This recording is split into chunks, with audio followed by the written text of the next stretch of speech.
Welcome to the Mobile Workforce Podcast, where we sit down and have real conversations with business leaders that have been where you are.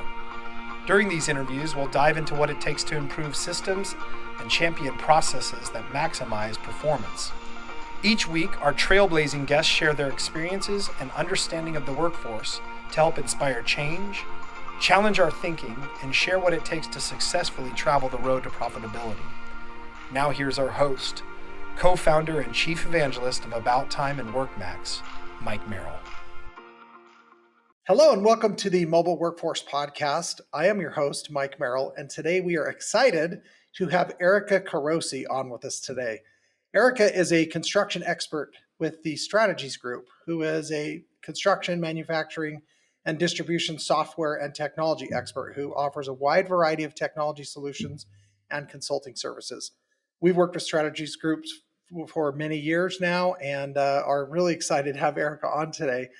She focuses primarily on construction technology, which is, of course, near and dear to my heart and our heart here at WorkMax. And we're just excited to have her on and dig into what she claims are the first three things that she likes to explore with customers who are looking into upgrading their technology solutions and improving their internal processes. So thanks for joining us today, Erica. Looking forward to the conversation. Yeah, thank you for having me. I'm excited to be here. You bet. And now you're down in Alpharetta, Georgia. Is that right? Or that area? Yes, sir. That's right. Awesome. Such a nice place. I've been there a few times and really enjoy the people there and getting a visit It's a down there. beautiful area and they have really good food out there. I love food. Yeah, So. yes, they do, as you can see. So digging into the conversation, we talked about in the intro the steps or the places that you start when you're really starting to evaluate with customers on what their needs might be. So can you talk about maybe what that looks like a little bit on the list and how you kind of start the ball rolling? Yeah, so when a company is going through some changes and they know they need to upgrade their software or make some software changes, they'll reach out to a partner, usually, hopefully, that's the best idea. And what I start off with is really having that discovery call to really understand what their needs are and their pain points. And then we'll go through some discovery questions and really learning and understanding what their needs are. Asking for a list of their current technology solutions, that is actually really important because you'll find companies are using a lot of different disjointed software solutions, and I think that's where their pain really begins. Right, there's a lot of disjointed systems. There's a lot of manual and duplicate entries. So we start with the discovery. We'll hear a lot of stories from them, like recently, I'll give you a story. I was doing a discovery and we worked with a company. They had four separate departments of over 40 employees in each department.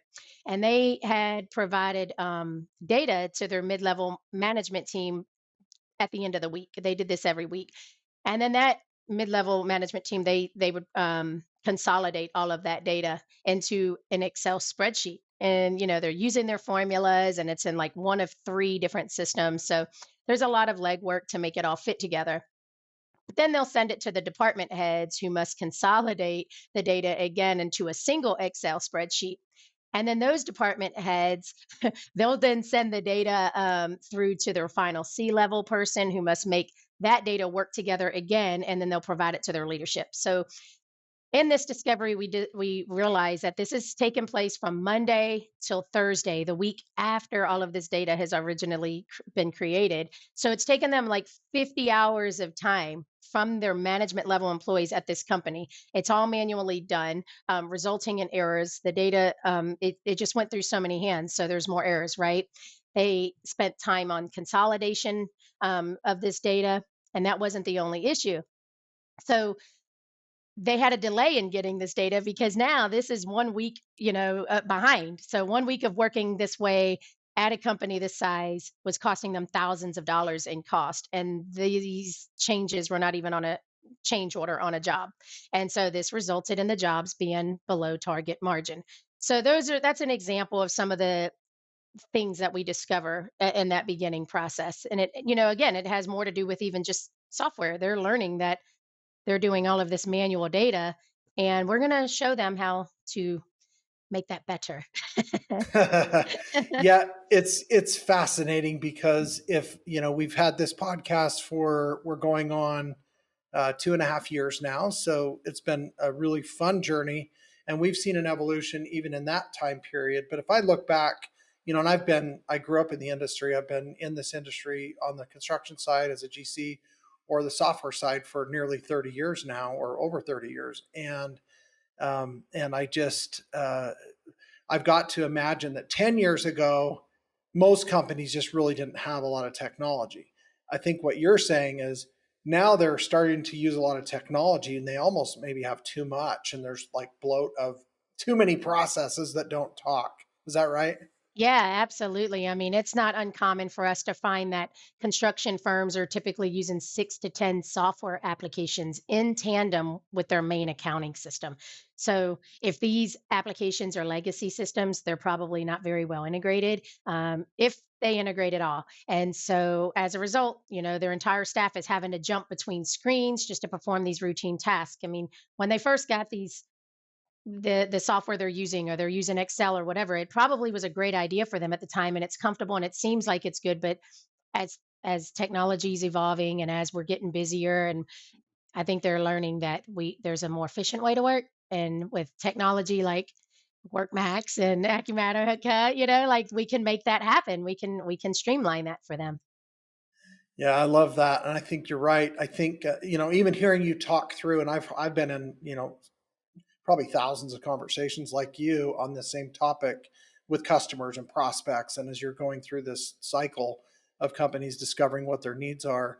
But I have to be honest, when I heard you describing that process, I'm putting myself in the seat of maybe a construction business owner or manager, and I'm imagining hearing that, wow, this is what we're going through to get to that. Like, that's crazy. Like, do you get that response from these companies when you really hold that mirror in front of them and say, look, people, this is what you're doing, this is not efficient? Yeah, absolutely. We get that response. And I think that creates a stressful situation for them. And they know that it's going to be stressful. But I think when you're really, like you're saying, when it's being mirrored to them and they're seeing how many, I mean, just when they list out, like one of the questions I ask on my discovery is to list out the software that you're using. So, like I said, between 6 to 10 software applications. But when they're seeing that, okay, and then hearing that you can go from 10 or 12 to, let's say, 3 or 4 that are actually integrated and streamlined, and you can go into one system, even though you're using three, but all your information's in one, you are saving so much time and money, not just money on the software, the 9 other ones you just dropped, but also the money on the manpower. Yeah, yeah. Now you're speaking my language. I love it. So when you obviously it's critical for companies to understand, okay, here's a list of these systems, here's what the functions are, here's the six of these 12 that overlap, right? Maybe you could replace one with another, or two or three with one. The integration obviously is critical and key, so you're not taking awesome systems and then manually managing the data from them. um, what kind of pushback do you see? I mean, do you think companies that are feeling like we're in a really great market and we've got great margins and we're making great money, we don't want to rock the boat? I mean, how do you contend with that, or what do you do when you hear companies talk like that? Well, I think the best way to address that is when we do our demo and we show them the possibilities. You can tell them um, a lot, right? But a lot of times when they see it in action and they can see what you're saying, I think we're all visual creatures, and we can hear and something sounds great, but until we see it. So we really like to dive in there, show them first off, like I said, doing the discovering what they have, and then tell them what we feel would simplify or help in this process, but then show it to them. And when we show them that, and even like when we've worked with you guys and we can bring in and we can show them the integration and how seamless it is, they're I think they get nervous if you don't see it, but when they see it, it puts it together.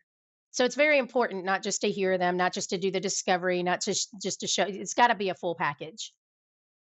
Yeah, are you feeling like in the market there are more companies than before, or what does it look like for companies that are actually adopting a culture of improvement and innovation and trying to be better? I mean, is that a challenge for you to get companies to get on board with that train?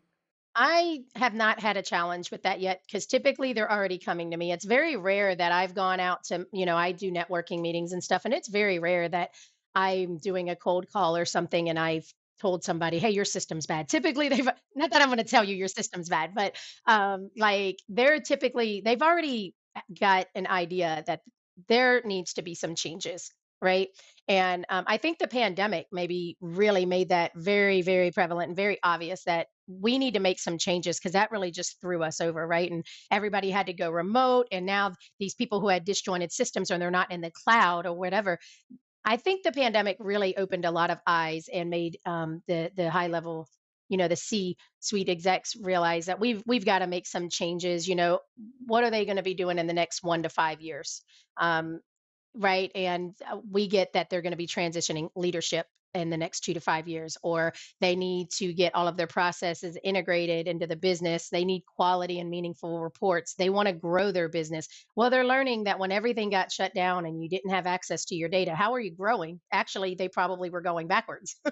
Yeah, right. They were losing business or losing, their momentum because now everything just changed. But with cloud software and with really having the right technology, the sky's the limit for these companies. Yeah. So, and when you're saying sky's the limit, you're probably talking profitability, ability to grow, get the bigger projects they want because they're just more lean and mean and efficient at executing on these. Is that right? That's what I'm saying. Yes. Well, and so when do you? I don't know if you do studies like this. I know it's a huge part of our business. You've mentioned it. You know that basically getting that value back out, that return on investment or ROI. What are some common benchmarks or goals, or what are some statistics that you try and use to help companies recognize the gap in what they're missing out on in their current processes? Well, it could be difficult, right, to determine the cost of these issues because they currently don't even typically come to us with insight into their data. That's one of the problems. So, if they're running a system with no insight into their data and there's no insight into their cost, that's inherently the biggest cost of all. So, our team works with our customers to discover the cost benefits to discover the ROI. There's even a really cool ROI calculator on the Acumatica website. So they really, give you the tools when you're in that search and that journey. So even when they get to me, I'm like, if we'll work with them. We've got partners over at Acumatica that'll work with them. And then we have the ROI calculator that they can fill in on their own if they wanted to make that determination as well. Oh, I love that.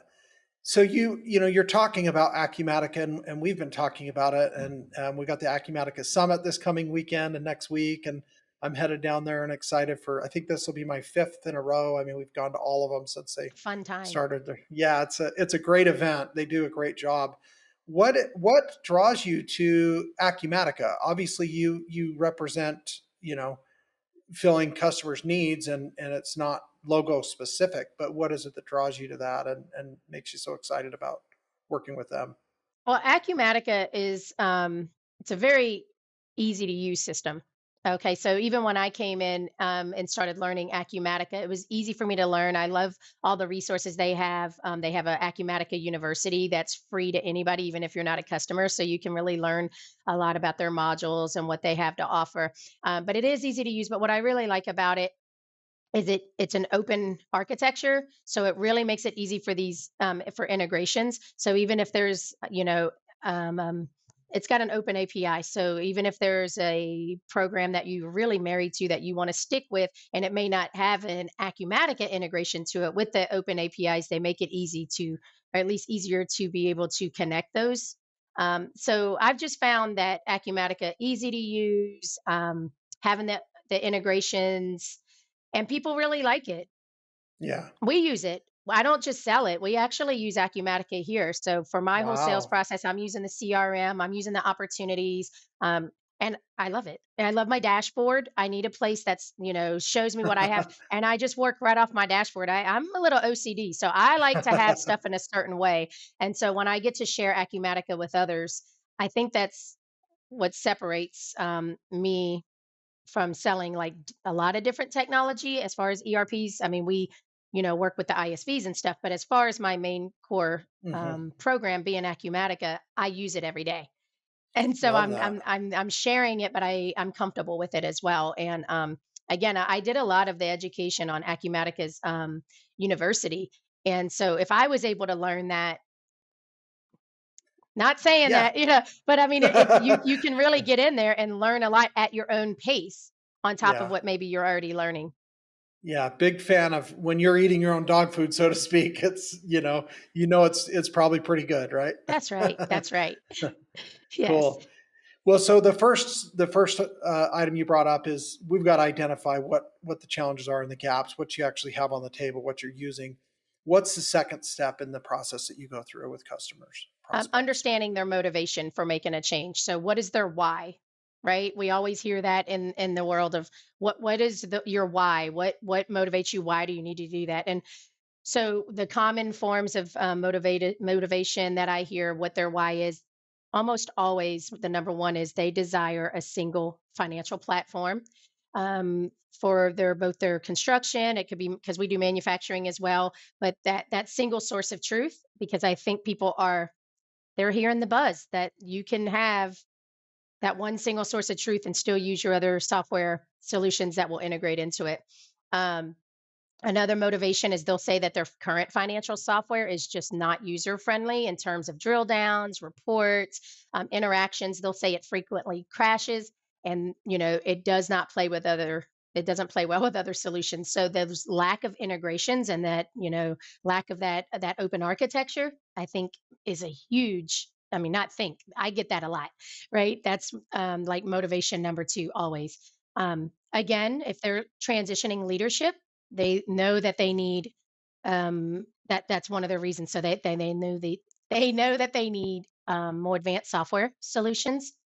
And let's say like having CRM and their ERP being integrated so that they can advance their sales and projections. And then often I get their current employee satisfaction and growth and development and the user adoption of software. And I think where user friendliness comes in, they're like, we need a more user friendly system so our employees are satisfied and they're able to have access to this data and information. They have dashboards they can work off of. And that eliminates them having to call other people to get answers, or, what's our cost on this job or whatever. You can go right in the system and have that access. Yeah, I love that. It's interesting what motivates different people and personas within a business. Sometimes we'll be in a discussion with, maybe it's a controller or a payroll admin or somebody that's dealing with the payroll process, and they think it's great when we can help somebody save a bunch of money on payroll, but it's not their main focus. It's like, how can you take my headaches away? And if you could solve my headaches and it saves money, bonus, right? But if you're talking to the CFO or the CEO, right, they care about the dollars first and say, we want to save that money. That's right. And then they say, and if it reduces some of these headaches, well, that's even better, right? Like that's a cherry on top. So depending on the role, so what do you do to try and help companies understand the financial and or the headache benefits when they're not seeing it, or when they're not sure? Like what is it that helps you drive that home with them? Can you think of any examples? Well, again, through the discovery and through our doing our demonstrations and being able to show what the system can do, how we can, provide an an implementation into a software that's going to give them growth opportunity that can grow with their company. A lot of the majority of the people I work with are the C level executives, and they want to know um, how this is like, is it a waste of their time? These disjointed systems, showing them if these systems are not joined, you're wasting time on duplicate entries. You have tainted data with misinformation because of user error, right? And this is affecting the bottom line every day. We show them, with through lack of insights into their data, how it's affecting their bottom line. That you can't bid on jobs currently if you don't know what the things are costing you, right? You can't effectively run a profitable business if you don't know what your numbers are, especially in the construction industry where profits on jobs are so narrow, and the small mistakes that can cost the company money. And I think, like you said, I mean, the money is that's it's a big deal to them. It should be. Yeah. So, when people realize how much the bad systems are costing them, they'll realize it's a no brainer to switch the technologies to the right system for their team. And so, I don't know, maybe that was a long winded answer to that, but yeah, that's what I have. No, that makes that, you really encapsulated it well, actually. I like how you answered that. I think the if you boil it down to, the essence of what we're talking about, these processes are a major time saver, which time is money. They're going to help you be more profitable and identify outliers and things that are costing you extra money that are being unnecessarily wasted. So you're going to streamline profits.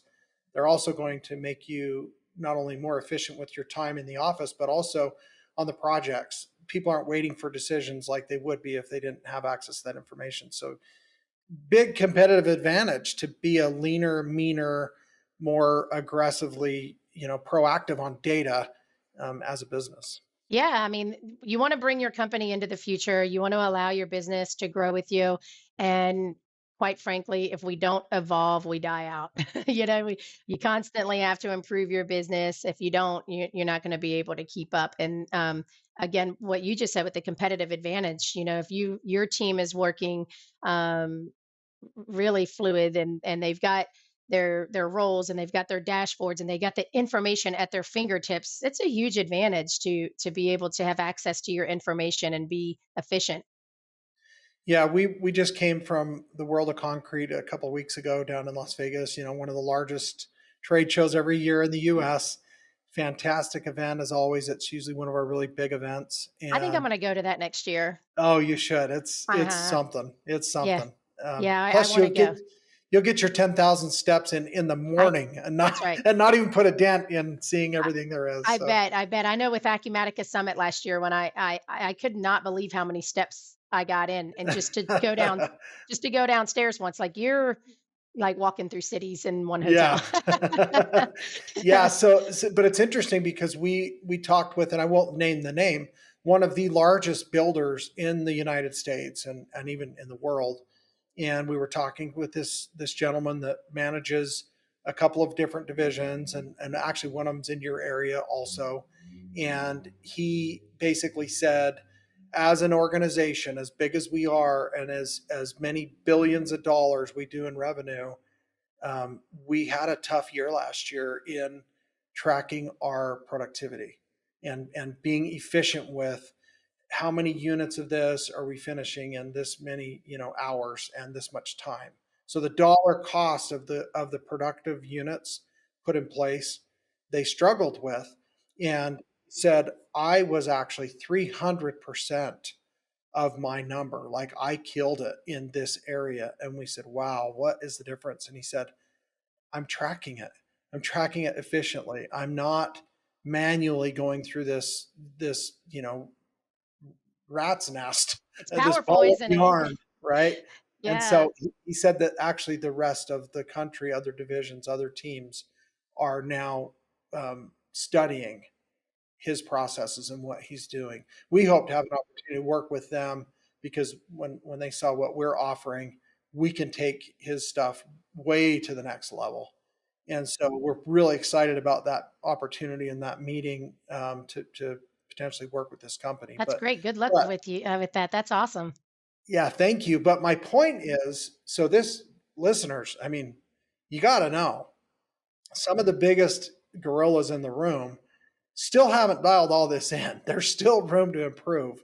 And so don't think for a second that, just because you figured some stuff out, that you're sitting pretty and you're in a great spot. You may well be, and congratulations to you if you are, double down on that and keep riding that wave of success. But if not, to Celine, to the point that's being made here, by Erica and her team, there are areas that you can improve almost immediately, very quickly, by upgrading some of these processes and eliminating some of these wasteful steps. So, Yeah, um, I've done discoveries before, and actually, um, in that discovery, some of the systems that they were using, it's not that they were even bad, and they didn't even right. realize that they integrated with each other. So for Uh all of huh. these years, so when we have people coming to us, and they're typically, if they're coming off of QuickBooks, right? And so they're like, I'm using QuickBooks and I'm using this software and this software. And actually that's good, but QuickBooks is just not proper for them anymore, right? They're growing. It's they've outgrown QuickBooks. But what we identified in the process is to show them, actually, while you had this system, these other ones actually would have integrated. So they didn't even know that some of the systems they had could have worked more efficiently for them. So personally, I think it's really important for companies to work with a software partner. I mean, if there's something I'm going to really be adamant about today, it's really working with somebody that this is their expertise, right? Because you don't know what you don't know. And so, like I said, yeah, they do need to get off of QuickBooks because they've outgrown it. But if you would have been working with a partner, maybe, and had some guidance, you would have known that even those years before you needed to get off, there was some things that could have flowed a little better for you or more efficiently, and reduced some headaches, and made your numbers better, right? So it's that kind of research, and really just always want to learn, just continuously want to learn, and don't get married to exactly what you're in, because you can't stay with the same software for 20 years. You can, but you've gotta make sure that you can stay, I'm sorry, you can stay with it for 20 years, but make sure that you're getting the updates, that you're getting the security things. Like, some people just get on it and then they're done, and they're not really doing anything to evolve with it. Does that make sense? Yeah, that's exactly what I was going to say. And I'm glad you clarified that, because I agree on both parts. You need to be careful that you don't just stick with something because it's what you're used to.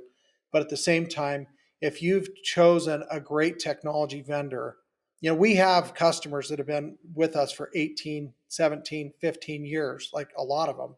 And we went from on premise Palm Palm Pilots, to BlackBerry, to Apple, to iPhone, iPhones, to Androids, to tablets, to netbooks, and now 7, 8 years ago, we went to the cloud. So if your technology partner is evolving and adapting with solutions as they come, you might be married to a really good software partner, and you can help them be better by giving them that feedback and encouraging them. That's exactly right. Yeah, because ours, like, if that with Acumatica, whenever I'm doing a presentation, I let them know, look, this is a software that I hope is going to be with you for the next 30 years. I literally use that number, 30 years, because it will, because they are evolving, they are listening. Like, one of the partners at our company actually made on the Acumatica's community a suggestion for a recently viewed menu item, or feature. Okay, sure, and sure. and that's one of my favorite, and then I didn't know until he was doing a demo with me that he was the one who actually put that request in. So they listen, they hear it, and it's one of my favorite. It shows like the last 500 places you've been, kind of like your Google history, right? But when I'm in sales, so I'm always going back to this this opportunity or whatever, so I go on that. But the point is they are listening, they're evolving. So you just want to be with a company, like you said, that is going to be taking your company into the future and continuously making those improvements and listening to their end users and their partners. Yeah, and an example quickly to illustrate your point on both ends. So years ago, like probably 15 years ago, we had enough requests that companies said, we would really like your mobile app to be in Spanish. And so we put the work in, and back, I mean, again, this is literally over 15 years ago, on Palm Pilots, we had our mobile apps translated into Spanish. So all the buttons were in Spanish. And we have maintained that in every version since. And then when we came out with our cloud version, it's been there from the very beginning. And so, to your point, that was an early request. That was a big, huge feature that a lot of companies wanted to enjoy and could enjoy. But even today, we have customers that would love that feature, but they forget. They remember in the demo because it's a big reason that they really like us. One of the factors, but they don't necessarily go back and make sure that they assign Spanish language to those that would enjoy that.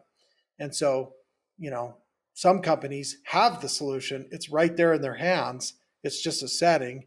And if they get comfortable, like you said, with what they were used to or how they started or how they initially rolled it out, they may never really make any changes, and all the while they are missing out on that opportunity. Right. That's right. That's right. Well, yeah. So hopefully their salesperson will or kind of understand their company and say, hey, we do have a Sure. Spanish feature. I see you have a lot of Yeah. Spanish Yeah. employees, right? And they'll be like, wow, that's great. Well, We and recognize yeah, and that. to your point, that's in every presentation. That is always a part of what we share. But then later, the people that buy it aren't always the people that necessarily roll it out or set it up or go through. And then we have field people that weren't involved in any of it. So they just get handed what they get handed, and they're used to not seeing it in Spanish, even if they preferred it was, because a lot of companies haven't done that. So as software vendors, we can do a better job or a good job of communicating. But as consumers and construction companies that listen to this podcast, they need to ask those questions. They need to get in those forums. They need to join the user groups or sit in on the webinars to learn what's going on and ask those questions, because again, there are many situations where you could be enjoying a much simpler process or integration that exists that maybe you're just unaware of. Yeah, and maybe they fear. Like, and the reason I say that, when before I started working at Strategies Group, I worked out in the field. I rented construction equipment. I'd go out in the field a lot, and then I ended up going over to a software company that managed rented and owned equipment. So there was one customer that I went to see, and when I walked in, he had the most impressive and out of this world entire wall all the way around. It was a whiteboard, and that's how they Hmm. managed all their equipment. And I said, "Oh boy, Wow. why?" "Oh, because technology is going to be too long." I said, "Honey, I don't know Wow. how that's. I'm talking like from the top to the bottom, all the way." And he was efficient with it. But imagine, Wow. like Yeah. imagine the Yeah. time they could save. And I'm like, are we afraid of technology? Because it's okay if we Wow. are, but we shouldn't Yeah. fear it. We need to embrace it. Right. Yeah. Great idea to have a whiteboard for a strategy session and for envisioning something, but not a great document management solution. That was the document management solution, and I Yeah. I was blown away, actually. Yeah, I've seen that a lot too. So, well, so we've gotten through the first two. Maybe let's round out your third approach, and then maybe we'll have you back on next week and talk a little bit more about this process, because I think we're having a great conversation. I definitely don't want to cut it short, but let's talk about the third process. What does that look like for you? So the third process, I ask them, I need to know from them, what are their three must-haves for technology? So we know that you have a need, we know what the pain points are, but what, in your opinion, because again, you don't always know what you don't know. And what I'm commonly getting is, and it's very common. Number one is always integrations and user friendly. And they want it to combine the department needs like your finance, your project management, your payroll, HR. So again, pretty much getting them that single source of truth. Um, and the integrations, it's always so important because if they're using something other than just an ERP, then whatever they're using it needs to integrate into that ERP. And so having that single source of truth, it's crucial to their business. So I think that's why we get that integration like being the number one thing all the time. And when you don't, like we mentioned, when your systems do not integrate, they run into duplicate data entry and they're wasting time. So then we get through what the top three must-haves are, that we could at least talk on or show during the demo. That doesn't mean that they won't discover during the demo.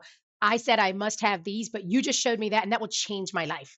Like having a widget on my dashboard showing me my compliance on these jobs are about to come up and I can see it like that is saving me so much time than having to go to this spreadsheet, find out where that is, look on this and see if, in a file folder, if they actually sent the certificate of liability or whatever, right? Right, right, right.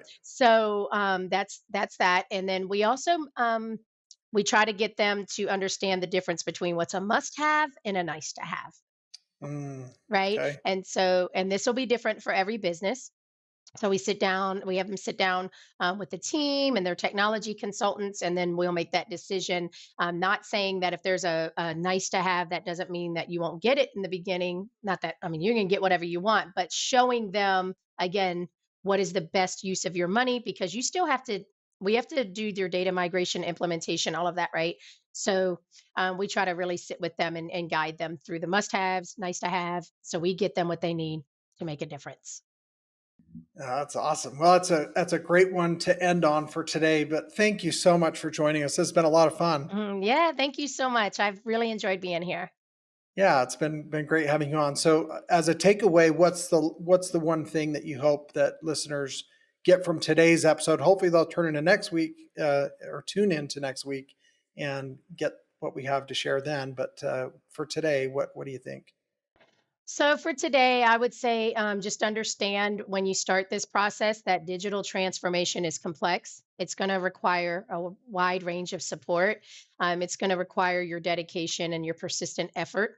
It's not a one-time process with a defined endpoint. It's actually going to be an ongoing journey for you. And you kind of want it to be an ongoing journey, like we said, because of the evolving of technology. And it's going to continue to evolve alongside with your fluctuating external circumstances, such as, like we mentioned earlier, the pandemic, right? So, my takeaway would be work with an experienced software partner. And most importantly, don't forget the human factor. Everyone in this organization, the leadership team, the employees, you all have to be ready, willing, and able to use this newly adopted technology. Because if they're not, then this promising technology is just going to become a useless expense. Great words. Well, thanks again, Erica. Have had so much fun today and look forward to having another conversation here soon. Thank you so much. Me too. Thank you for joining us today on the Mobile Workforce Podcast, sponsored by About Time Technologies and WorkMax. If you liked the conversation we had today or were able to learn anything new or helpful, please make sure to follow us on our WorkMax page on LinkedIn and on Instagram at WorkMax_. And subscribe to the show on iTunes or your preferred podcast platform so you will never miss another insightful episode. Also, if you enjoyed the podcast, please leave us a 5-star rating and review and share the show with your friends and colleagues. Your support means the world to us and will allow us to continue providing impactful information with others looking to improve their results in their business and, in turn, their life.